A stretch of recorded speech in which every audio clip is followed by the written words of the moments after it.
Welcome to the DevReady podcast. Joining me on today's podcast, I have Ken Thomas. Thanks, Ken. Thanks for having me, Anthony. Oh, it's a pleasure, and I'm glad to be your first podcast. I'll take it easy on you. It's just a bit of a conversation. There won't be any grilling. Yeah, no, thanks, mate. Appreciate it. No problem. So we haven't met before, so I'll let you take care of your introduction and let everyone know who you are and what you do. Oh, well, thank you. So, yeah, a bit of a thing. I am the founder of TenClub, an outsourced sales agency with the mission of solving the small business sales problem in Australia. We help owner-founders transition out of their sales processes and get them ready to make that first sales hire, because we know traditionally, up to 50% of first sales hires often fail, and more often than not, it's because they don't actually have a sales process for that person coming into the business to follow. And so they're sort of a little bit stuck, and expectations are unmet because it can take between 9 and 18 months for a salesperson to actually get a return on investment. So we really want to speed that process up, and knowing that if we can take even 100 businesses from sub $2 million of revenue past that barrier, the amount of value that's actually going to be created in the economy. Who knows how we're going to be able to measure that, right? But all the jobs, and it's just one of those things, and I'm really passionate about it because I just love helping people. So, well, it's a good mission to have, and helping people's what we do as well. That's what we're here for. So it's always providing advice and trying to explain to people, all right, this is what you could be doing, this is what you don't know, this is how you should be doing it from what we've seen. So that's always a good thing. I didn't realize there was such a long time frame to get an ROI on someone. We've tried a couple of times and we didn't know what we were doing back then. So I can vouch for those stats in that time frame because we never saw it. Before we dive into it a bit more, what's TenClub, the name, and what does it stand for, or is there a story there? Yeah, so it's not Pearl Jam, just throwing it out there for those who know who the fan club for Pearl Jam. And as someone who listened to Pearl Jam a bit as a kid, because Mum used to always have Triple M on the radio, and they got a fair rotation. They still do get a fair rotation on Triple M, but I had no idea. But anyway, the whole premise was that I didn't want to have a sales trophy name, lead this, sales that. Just for me, doesn't really resonate. But 10x, so get your first 10 employees, your first 10 new sales, 10x your growth, etc. That definitely does resonate with me, and I'm very passionate about sport, and have been involved quite heavily in community sport over the journey. And so, being involved in clubs has always been part of my life. So I thought, well, come, TenClub, I'm going to join the club, right? So that's where the name came from. Nice. All right, cool. It's a nice little story there. So my assumption is going to be that you had a bit of sales experience before, or you were in certain sales roles at organizations and you sort of moved out onto your own. Is that sort of the path you went along? That's correct, but it's a little bit more diverse than that. So I started fresh-faced on checkouts at Woolies, and actually went on the journey there to get into management. And so I had a decade-long career working my way through the ranks in supermarkets, which actually gave me a very good grounding for sales, because everything's about customer. Everything is about customer and how you talk to people and how you interact with people. And as we know in sales, particularly today, right, it's so customer led, right? And you have to understand their needs.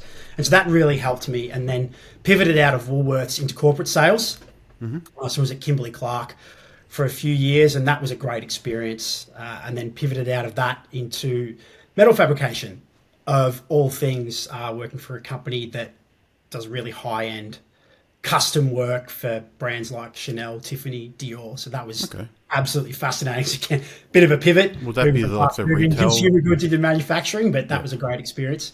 Would that be like the retail shelves and things like that if it's metal fabrication? Well, yeah. So, for example, if you go into a Myer or a David Jones and you go into the cosmetics section, all of those frames. Oh, those displays and frames. Those highly mirror polished frames. That's what we did. That makes sense. And still do. It's not there anymore, but COVID hit and things obviously changed dramatically. And I was sort of left thinking, well, what do I want to do? I'd actually dropped out of uni originally to go on that career path with Woolies, and always had this nagging thing of wanting to go back and test myself. And so, yeah, went and did an MBA and really pushed myself, managed to do well enough that they actually asked me to come back and teach.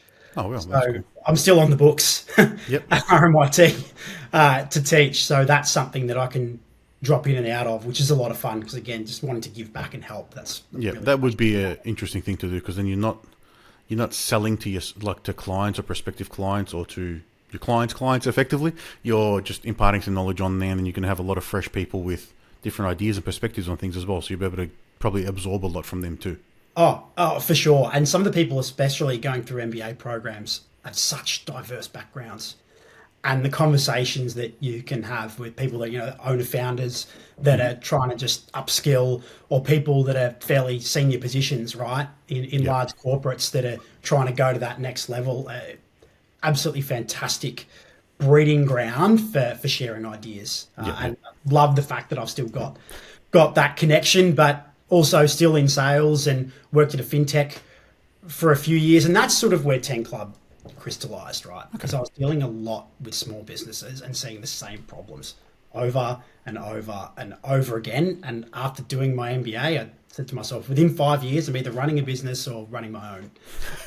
And set myself a really hard timeline, right? And yeah, that previous role just sped everything up because I was, again, passionate about helping people, and people kept telling me that I was good at sales, and as you do with imposter syndrome, you don't really believe it. And then you look at the numbers and go, okay, maybe there's something to it here. And so, yeah, a few conversations with people sort of crystallized this idea, and to go in and really help businesses with their sales process, with their lead generation, and then closing deals for them and actually transitioning the owner out of the sales process to really help them get to the next level came about. And its first year is basically done and dusted now, and it's been a great experience testing and learning. But the appetite in the market has been phenomenal.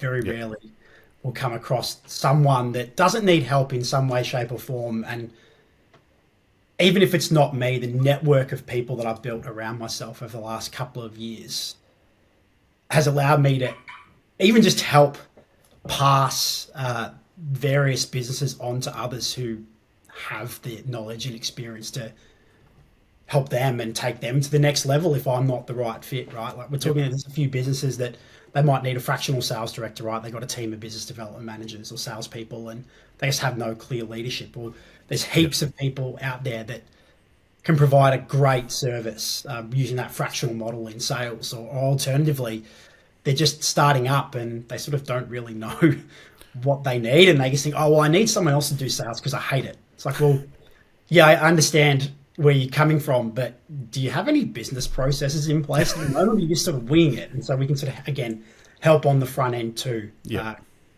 And that just brings me a lot of joy, right? As long as you can help people, whether it's me and through TenClub, or whether it's through other connections that I have, it's all coming back towards that mission, right? Like it's all about solving the small business sales problem in this country. And I think we have a similar philosophy there. We want to help people, and we're happy to pass on other people that will provide value and help them, not necessarily just work with us, because we can't solve every problem. We've got our niche that we stick to as well. But that is, I think the fractional thing has really opened up a lot of doors for a lot of businesses, because if you are just starting, you can't afford a full-time salary of a very experienced, qualified salesperson. No. And there's not many that are commission only. You're probably going to get some retired person. You just need something to do and kick some time around. And then, all right, if he makes a sale, he'll get some cash. But it's a big outlay. So having that fractional ability, or someone like yourself to be able to come in and support the business and help them grow is very important. Well, it's surprising how many people don't actually realize the cost of a salesperson in their business, particularly for someone with experience, right? We're talking $200,000 a year once you include all the expenses to the business. For that person. You're $1 million business.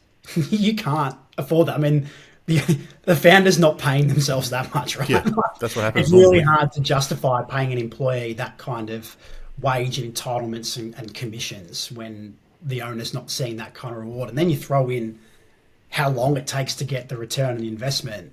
It's just just an opportunity to create friction that doesn't need to exist. And in coming back to fractional, right, whether it's marketing, whether it's human resources, whether it's finance, like accounting and bookkeeping, how many businesses have that in-house, right? The rise of the fractional chief marketing officer and the marketing agency, and just because it's not your core competency, right? Like so many businesses start off the back of someone being good at what they do, but that's, they're not necessarily prepared for all the hats that they have to wear in a business. So just outsource it until you have the capacity to bring that in-house, and then you're hiring a resource, right?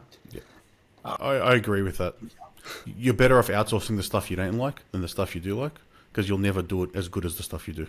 Yeah, agree. I don't know where I heard it, but I've probably repeated it 100 times over all the episodes in this podcast, but it rings true. If you're just doing something because you know you have to, and you don't like it, you're never going to give it.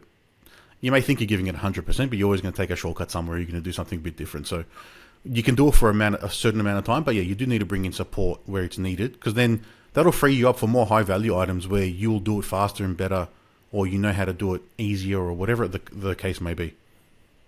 Yeah, definitely.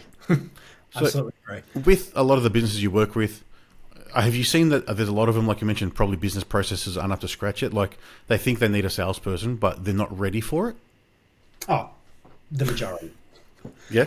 The majority of businesses that I talk to, they're just not ready for it yet. Or alternatively, they actually need a customer service representative who can just deal with inbound calls because they've got a great business, great product, great service.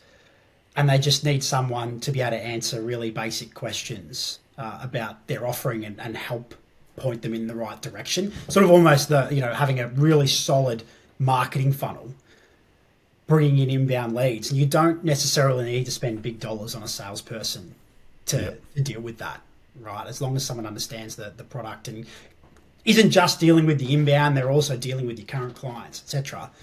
And it's a much lower cost to the business. And so many people don't necessarily realize that. Also, there's a misconception, and coming back to what I was talking about earlier, that hiring a salesperson is going to be the same cost to the business as that customer service person. Yeah, it'd be a big difference there. It's just not. It's not the same. Do you see people confuse sort of the role for like lead gen and marketing with sales? Because the sales, from my understanding, they're not there for lead gen. They're the ones that the leads go to. Well, this is a really interesting one because it comes particularly in the B2B space, right?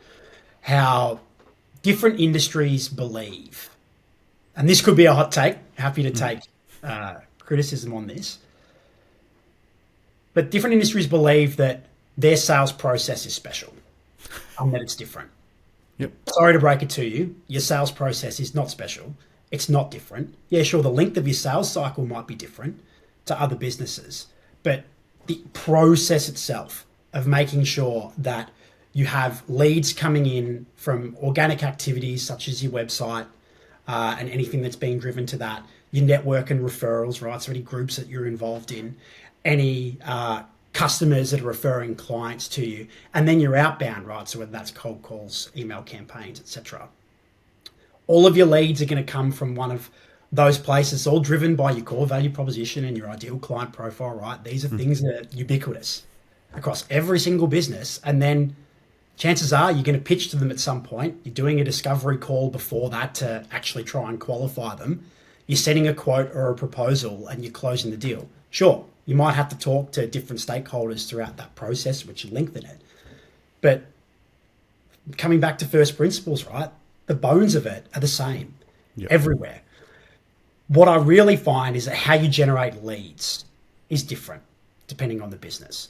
So if you're a small business, let's say, for example, in professional services, right? You need to have some form of advertising or organic activity that's happening to build credibility, right? So whether it's doing podcasts, whether it's writing blog posts, whether it's paying for advertising on Meta, potentially LinkedIn, for example, and then having some form of outbound. So whether it's LinkedIn messaging, whether it's outbound calling, emails, etc. That's one way that you're going to generate leads. However, if you're a product-based business and you're trying to get in with your Kmart's, your Targets, right?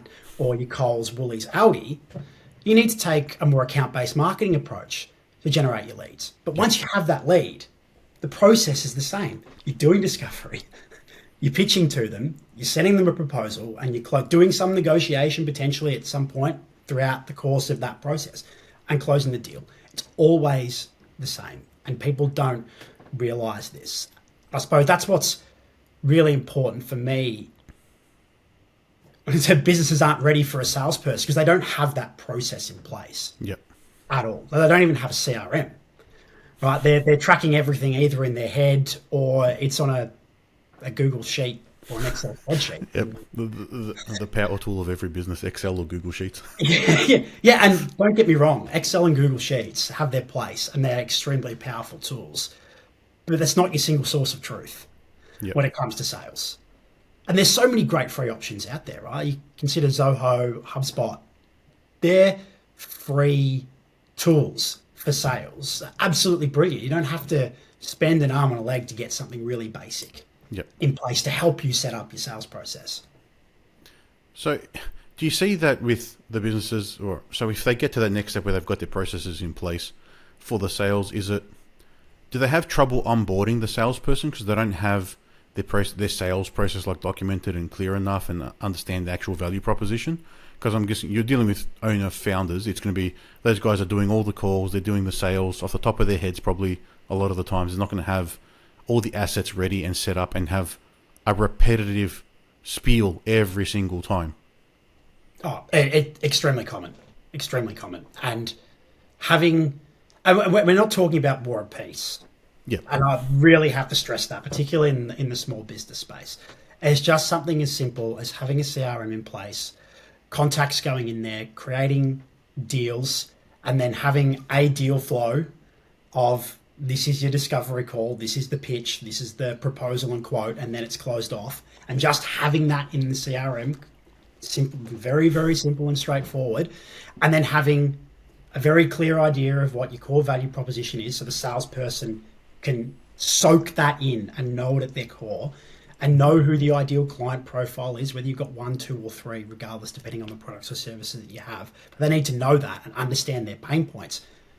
And then as soon as you get to that first conversation, a very simple funneling technique of questions. Start with why did you fill out an inquiry? Why are you interested in our product or service? And then triage it down and actually understand whether or not they need your product or service, and then take it from there. Creating a basic pitch deck. Again, doesn't need to be War and Peace. We're talking 8 to 12 slides maximum. And then tailoring the content of that, 20% of the content being tailored to the prospect's needs and what they've told you in that discovery call. Having a really basic proposal or quote structure that whether they're various software that can be used. There's heaps of it. I mean, you can even create invoices and stuff from Zoho or HubSpot. Yeah.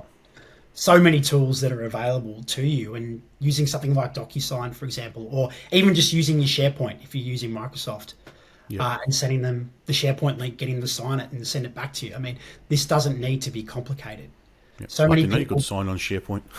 Pardon, sorry? I didn't know you could sign documents on SharePoint. Well, of course, it's a PDF, right? You just share the PDF, and as long as they've got Adobe. Yeah, exactly. Yeah. They'll be able to sign it, or if they're using Apple devices, right? You just in preview, you can have your signature loaded in. You just add it into that part of the form. Absolutely brilliant, right? And then also coming back and considering the simplicity of the sales process. This misnomer that sales is really hard. Sales isn't hard. Sales is about behaviors and consistent behaviors, and understanding. And I suppose this is probably the next thing that's really important for a business to consider when they're going to make that first sales hire, is the profile, like the psychometric profile of that person. Do they fit your business? Is this a really highly technical sale? Do you need someone that is able to absorb details and learn really fast? Or is it a relationship sale? And do you need someone that's really personable and loves a conversation, loves a chat? If you don't understand what your needs are for the kind of salesperson you require, it's going to cause big problems when you go to make that first sales hire. It's part of the problem that we want to try and help them understand what they actually need at the back end when that time comes. Yeah, and knowing which person to send out based on the person they're talking to, because some will get along, some won't. Yeah, so there's a lot there that you need to cover, but it may sound like it's the basics, but when you're starting out, even the basics are difficult. It takes time to get that process and that repetitive and be consistent in doing what you're doing, so you can have a process. Yeah, for sure. And coming back to the fractional model, right? It's understand your core competency. And there's so many opportunities for that to just get your basics in place of talking to someone who can really help you do that. And particularly in the small business space, it's always going to be cost effective. Like, no one's here to rip people off and charge them egregious fees. Everyone really wants to help each other at the end of the day. It's both definitely aligned on that front, right? Yep. And so many others that I know within my network feel the same way. Everyone's just out there to help each other. Yeah, you hear people say it's the karma, you put out what and you get back, but it's just wanting to help and knowing that there's people who don't know what you know will take forever to try and get that information. So if you can help them, just help them, because it doesn't take you long to share a bit of knowledge that will get someone a step ahead. So we've been trying to do that for a long time, and we don't sell in like LinkedIn or any social thing. It's just information. Yeah. Here you go. Here's all the information I can tell you. I know how many videos I've made, which is, do you need an app or a website, or do you need this, or this is how you do something, or this is something you didn't know, and just putting it out there, just someone will remember it and someone will get some value from it. Yeah, for sure. And it's probably underrated by some people, and it may be tied back to a scarcity mindset. But at the end of the day, if you're really good at what you do, there's nothing wrong with sharing everything you know, because at the end of the day, if you can give value to someone and they take a small piece of it, add it into their business, that helps their business grow, you've actually contributed to something much bigger than yourself. But if they can't do it and they can't implement, they're going to come to you to do it for you. Exactly. So, yeah. No one's going to spend 10 years getting the level of what you were at 10 years and having all that knowledge to be able to do what you're doing, or however long it may be. They're not going to do it. No one's going to steal your ideas. No one's going to try and get to your skill level to be able to implement things themselves. No. In sales and marketing, I think you may have people trying that a bit more than in our space, because programs are probably a bit more technical. So it's a bit harder to get on the tools to do things. Where people can sign up to a CRM and start sending crappy emails out to people and running shitty ads on Meta. But it's doing it and doing it well are two very different things. Yeah. So they're having guidance from someone like yourself and the team and the support will actually get you there the right way. Yeah. So just touching back on at the start of the conversation, sort of mentioned where you were at that fintech, you had like a little bit of like an imposter syndrome, and then you took the leap. What was it that made you take that leap to say, all right, the stats and everything I'm doing, they actually prove that I can do this, and then let's go? It's really comes down to my support network of people making jokes, right? Of Ken's got the CEO mindset. He's just going to do this. He's going to take over the company. He's going to do all this stuff. For me, it's ridiculous, right? Yep. And it was a bit of a running joke at the company, and I was a bit uncomfortable with it because it's never the intention, but it was just everything coming back to behaviors, always trying to think about how you can improve, how you can grow, and generate value for people. Mm-hmm. That's always sort of been my mindset, and having enough people sort of drill that into my brain gave me the confidence to actually take that leap of faith. Okay. I'm also very lucky that my wife is brilliant, and she's very good at recognizing when I actually just need to go and do something, and she's really, really incredibly supportive of everything that I want to do. So yeah, it has all come down to the support network. It's important to have that. Oh yeah, without having support at home from my wife, probably wouldn't be here for this long. Yeah, we've been almost 17 years, so it's been a journey, and there's been a lot of support there along the way. Yeah, yeah. So, what are some key sort of takeaways you can give to? All right, you're a founder, startup. You've got some processes in place. You're starting to think about, all right, I need to start divvying up my time between sales and some of whatever the other roles are that you're doing in the business or the ones that you actually enjoy doing, what are some key things they can start doing to start preparing to bring in someone like yourselves or a fractional, or just lead the way to get into that part, that restructuring of the way they're running the business? Yeah, the first thing, and you've touched on it there, the first thing has to be, what do they enjoy doing?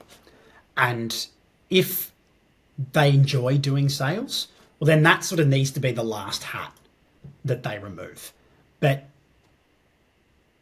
sit down, pen and paper, and just map it out, or whatever method that you use to sort of put your thoughts down onto a page, so to speak, whether it's a real one or a virtual one, or how you organize your thoughts. And then if it's not a core competency of yours, go and find someone, talk to your network, see who they know that can help you, because there will be someone, because everything in this life is just a couple of conversations away, right?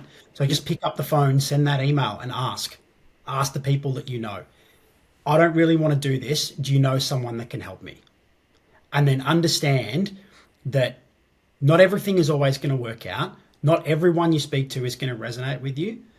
And having your values and your vision and mission for the business at the core of everything that you do will help you. So when you sit down, you create those priorities, what you want to do, and then what's your core competency. And then I'm going to go talk to someone. When you do talk to them, make sure they resonate with you and that they're going to be aligned with what you're trying to achieve in your business. Okay, so that's all clear. Just something that came into my mind. I don't know if it sort of aligns with notes. So when you are, say, looking for that salesperson to come in, and whether they're fractional or not, do you think there's a certain level or a level of experience that you should approach or you shouldn't approach, because then they don't want to get into the weeds and be doing? They're more like the managers. Is that something to consider, or you've experienced? So, okay, this is a really interesting question, and I'm glad you've asked it. Because you've sort of got, well, if you go in and you hire someone who's never done sales before, completely green, don't know what they're doing, if you don't have any process in place, they will fail miserably. Yep. And you'll be scratching your head questioning, but hey, you haven't paid an arm and a leg for them, so there's that as a positive. If you get someone that's got a medium level of experience, let's say they've done it for a couple of years, like their next role, I've already worked at a company, they have some understanding of what a sales process should look like, then they're probably going to have more success. But unless you give them very clear metrics to measure them by, whether it's behavior-based or whether it's performance-based, and if you don't have a clear sales process, they're going to bang their head against the wall because they're going to ask you as the owner-founder for certain tools, and you're not going to know how to give them to them. If you go and hire an experienced salesperson, again, it's going to cost you top dollar, but they're going to come in, they're going to be able to implement all the tools, they're going to know how to navigate the conversation, actually make these things happen and set stuff up in your business, but know that because you're paying them a very good wage, you've got to give them time. You just have to, because they're going to need 12 months. You can't just expect, even if someone is experienced, that they're going to walk straight into your business and they're going to make a material difference from day one. They might make a material difference in terms of your processes and procedures and the tools that you're using within your business, but they're not going to be generating you significant results for a long period, not at least payback right on their wage. It's going to take a year to happen. So it's, what's your timeline? If your timeline is really quick, then this is, I suppose, why I've created TenClub, is to solve for this problem, because you want immediate results. People that are experienced, right? It's really, really easy to measure what we're doing, because it's all going to be based off how many, what's happening with the process, making sure that deals are moving through your pipeline, and what's the conversion rate at the end of the day. Very easy to measure, and you're not paying an arm and a leg to actually make this happen with your business. And you can do it with a staged approach as well. I'm not just coming in saying we have to be your full salesperson. Like, we can just get your sales process set up, and then once that's done, let's start doing lead generation, and let's see what your team can do with those leads. And we work very closely with that business as the leads come in to make sure that everything's actually being managed and happening, and everyone's happy with with the leads that are coming in. And then if you just don't have time, or if your team don't have the capability, that's when we can step in to start transitioning you and your team out of the deal closing portion of your sales process, so that all of a sudden you can get to that revenue target or profit target, whatever we decide at the start before the end of the engagement. So you're ready and you're firing, and you know when you hire this salesperson for the first time that they're actually going to be able to come in and generate you a result much quicker than they would have otherwise. Yep. And then the last one's probably going to be try and stay away if you're a founder or a thing from like the sales manager type role, where they're no longer doing the day-to-day. They're managing the team of salespeople or whatever they're doing, but not getting in the weeds and doing the day-to-day actual sales work. You're not at that point where you need any of that yet. No, exactly. Like once you get to that point at the end of the journey, I mean, the only thing you need to worry about sales is turning up for a meeting for 20 minutes, half an hour each week saying what's happening with the pipeline. Yeah, they might not even know what CRM is being used in the business they're currently in. Yeah, exactly. Exactly. Like, here's the report of what we're doing. This is what the opportunities are, and these are the deals that we've closed. And at the end of the quarter or the end of the month, what's the activity report? Have the salespeople been doing what they're meant to be doing? Yeah. It's just understanding where you're at and having the right person come in to fill the need that you have, and you guys provide awesome service for that.